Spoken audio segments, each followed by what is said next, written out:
So Bungie recently released a live stream showing off the latest update for Destiny 2 Into the Light. The update is a free update that is coming before the final shape in order to help players get ready for the final expansion. Bungie is going to have 3 streams explaining everything about Into the Light, from the game mode, Onslaught, the weapons, and possibly more.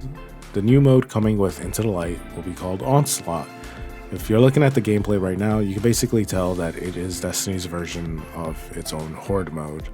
This is something that a lot of players have been asking for since Destiny 1, and to see it finally be added into the game means that different iterations of the mode can be added and updated over time. I wanted to quickly give my thoughts on the new game mode, Onslaught. Players have been asking for a Destiny Horde mode since the game first launched back in 2014. Honestly, around that time, Horde mode, such as Gears of War's Horde mode or Call of Duty Zombies for that matter, were insanely popular to have in video games. You would want to be able to have a mode that puts you against waves of enemies and to see how far you can get by yourself or with a group of friends. While it is disappointing that you can only have 3 players in the game mode, I understand why they did this. Having 6 Guardians and that much of an enemy density in the game would probably cause problems for last generation consoles such as the PS4 and Xbox One, so it makes sense as to why it will only be a 3-player mode. I personally think that the game mode looks incredibly fun.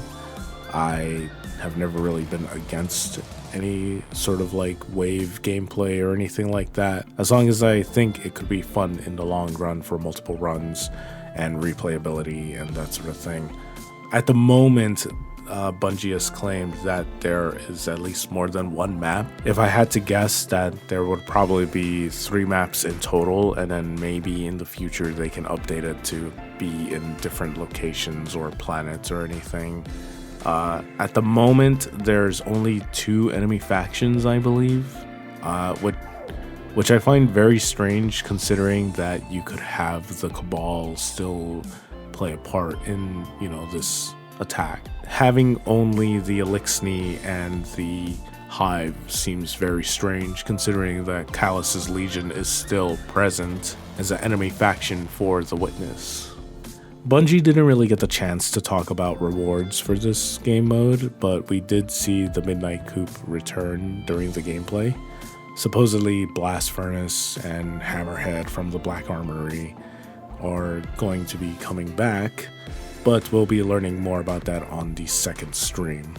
I know that this isn't exactly something that a lot of people wanted. I've actually been seeing a lot of the comments based off of, their reactions and everything like that towards the new update.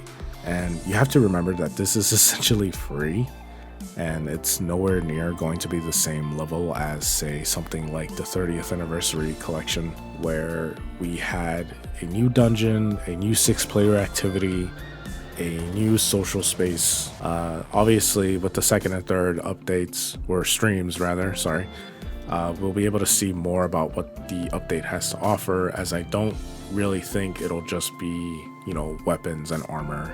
I think there will be at least maybe 1 or 2 more surprises that they can show us, and I'll be covering those as well when they come out, so be sure to subscribe and comment if you've made it this far into the video. What do you think about the Onslaught mode? Do you think it's something that Destiny needs, or do you think that this is something that Bungie can update over time and possibly make it even better, having different locations and enemy factions be involved in future updates? I want to thank you all again for making it to the end of the video, and I'll see you guys on the next one.